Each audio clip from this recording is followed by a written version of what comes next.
Hey guys, welcome back to Trekyards. He is Commander Cucking. He's got him Foley. Today we're talking about the latest episode of Prodigy. Some really great scenes on the holodeck for the There's a couple of things to talk about. A couple. Might be a full, fun-filled week, actually. Yes, today we're going to talk about the Enterprise D bridge. It was in the Kobayashi Maru scenario. So we're going to compare it and talk about it.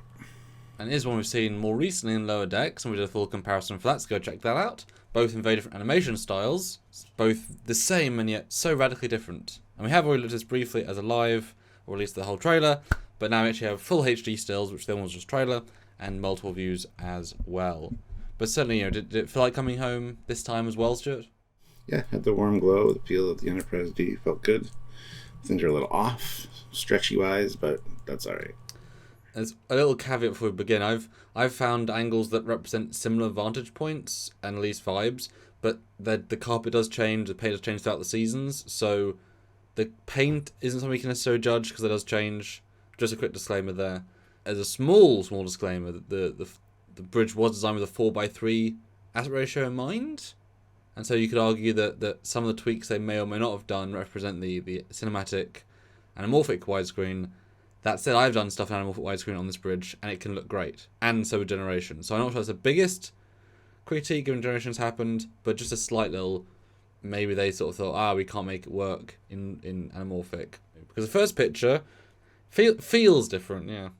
When we first talked about this in our live, I always say it looks like a 4:3. It's just been stretched to widescreen, unfortunately. And that's not how it works. Even if the bridge was built for 4:3, you can still film it in widescreen and not have to stretch anything like that. So, but is it actually stretched though? I mean, you look at it and the LCARs sort of seem mostly fine. No, they're longer. It does seem stretched. Everything just seems a little stretched out, I think. But yeah, I mean, the horseshoe doesn't look right. It's not high enough. It's way too wide. But I mean, they've got everything else right, really. So yeah, it's far closer in the Lower Decks, which was going for a more stylized approach. The chairs had 10 polygons and were simple. So here's certainly right. It certainly feels a bit more empty, maybe. Losing those two side points of the Riker and Troy kind of remove a bit of the vibe and having it less. They feel further apart, which also makes it feel more empty.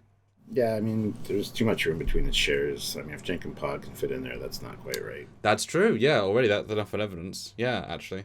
But yeah, I mean, it is worth pointing out, as you did say, that bridge changes pretty much every season. Something subtle or different, small. So yeah, it's hard to get an exact match. There's a playing with scale here because we know that our heroes are teenagers, and Jenk and Pog is real small, clearly, and our hero is pretty damn small too. And so we're thinking of it from the perspective of a full-sized human. Even so, just this comparison shot, he looks about the same size as Picard. I don't feel like I think they probably lowered the sizes of the chair. That would actually make sense if they just made this chair smaller to fit the actors, so they looked more in percentage. Then that would explain why they're further apart, because they should be like 20% bigger. And then therefore the horseshoe needs to be 20% higher because that would fit that. I think that's probably what they did as well, just to kind of make it feel because what do you want to have? Them feel tiny in a big bridge, or the bridge feel too big around smaller people? I want it to feel accurate. So keep it the same size. And just feel accurate is different to looks accurate. Because if they're small, respectfully disagree. I'd rather they do the right one, but I'm saying they made that creative choice because no one's gonna know. Like when they made the Mek'leth clearly way too big, and it's like, well, that's not, but it looks more appropriate in their sizings because it's still got to be around the function of their show. And only when it's like when you have a hero ship from one of the Trek shows and it feels huge. They put it next to like the E and it's like, oh, it's tiny. It's like, yes, but in their show it's huge. And what do you think about the LCAR's colours, which they do change a bit in the show, but they feel entirely different to me? I like them a lot. I seem to remember them being those colors, honestly, in the show, because they're that kind of sandy color. They do change, as you say, but I think it looks better in, honestly, the Prodigy. Yeah, I think it looks more Lower Decksy to me, where they've really focused on the purples, orange, and yellows, which are not the normal. They don't really use purple in that way. They've just kind of gone for a color scheme. Kind of almost looks as if they just match the side red alert bulbs, because that color scheme matches, and it seems to match close with the real one. So everything just feels orange, whereas in the show it kind of feels more color varied. This one just feels a big broad orange. Like also having the back of or the the non-wood part of the horseshoe is always lighter. Here it kind of blends in. I guess I just preferred orange. Feels warmer. I don't know. It feels too warm to me. It feels like there's a colour filter on it. But then, next view, we got a view screen. Perfect. Nothing else to say. This is completely accurate. Even the Kobayashi Maru graphics are good for the tactical display. Yeah, those are fantastic. Verbatim from other shows, yeah. So this one's a bit weird. I know using a wide-angle lens, but this feels way more like a Discovery scaling. Because to have them be that far away from each other means they're using some massive jiggery-pokery for the lens. And for them to be that tall as well, they feel like they're in a monolith, giant screen cinema. Whereas TNG, it really isn't. It's just two dudes that can almost touch each other if they just put their arm out. Clearly, Uhura and Odo, Odo could touch her, he's a changeling. But they're several people away from each other. The show, they are not. So they've clearly done some jiggery-pokery here to kind of make it feel bigger, epicer. I don't know, because they're the human scale. Matches the view we just looked at with the horseshoe, which is stretched out again. Everything's way farther apart, so they just continued that. So yeah, the view screen kind of feels the right dimensions. I don't know. That's why you think it would feel wider if they've widened it out by like 30%. Well, no, the view screen does feel correct. It doesn't feel stretched out at all, but yeah. And then one thing I noticed as well is that if you look at the lower details on the view screen, they just made the blinky one long light rather than the blinky, that it's easier, and they didn't fix the texturing of the LCARs because it actually it's incorrectly UV mapped. It stretches up and all the LCARs are distorted, whereas in the real one it does the exact opposite, and it's also not how it looks exactly. So it's a couple of mistakes here. But you imagine how much detail this was and how rushed it must have been to get it finished. That okay, we missed a UV mapping error, etc.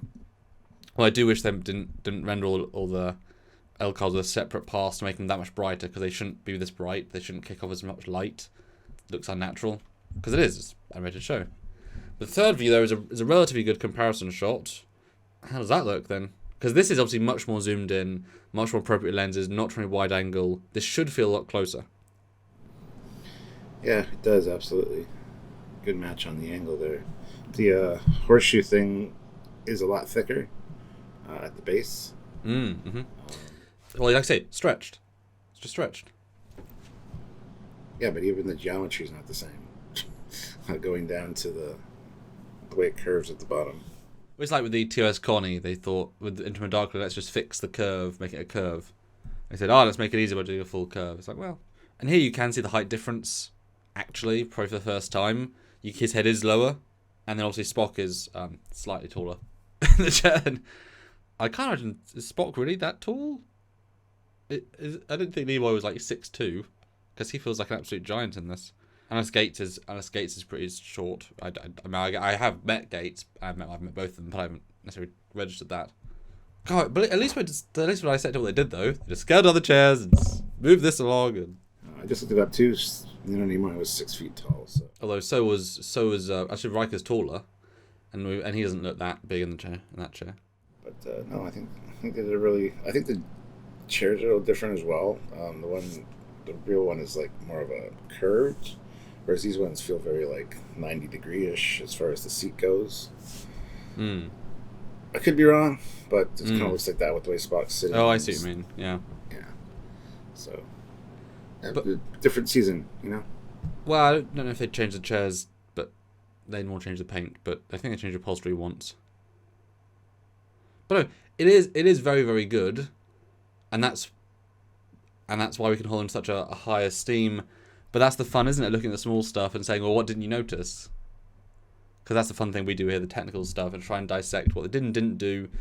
And there's certainly a few things I would tweak. Wouldn't change, but I would just tweak a few things. And as someone who's done 3D sets, lighting them, it's all about the tweaking. And I think so. Tweak it a little, just some of the colours really. I think I would just tweak, make them a bit more in line. They're all a bit punchy, but it fits with his vibe, the main character, fits with the show. It was a wonderful treat to all of us. It was great. I just wish we would have seen more bridges, but yeah, I think it was really good, and looking forward to seeing more of this kind of thing. Hopefully he'll try the Kobayashi Maru a few more times during the course of the season to try to master it. Maybe pick different bridges and different crews. Who knows? I kind of doubt it. But hey, this was great to see. 40 episodes. They've got time for some more holodeck stuff. Anyways, guys, let us know what you think about this in the comments down below. Did you notice it was a little bit weird as far as stretchiness goes? Let us know, and we look forward to hearing your comments. Please like the video, subscribe to the channel, do all that fun stuff, and join us for lives if you're able to, because we like having these kind of discussions and talking about things in real time. And if you want to support us, what we do here, as you know as we're going to notice from this Prodigy episode, a ton of videos, dissections, analysis, breakdowns, and graphics, and support us directly.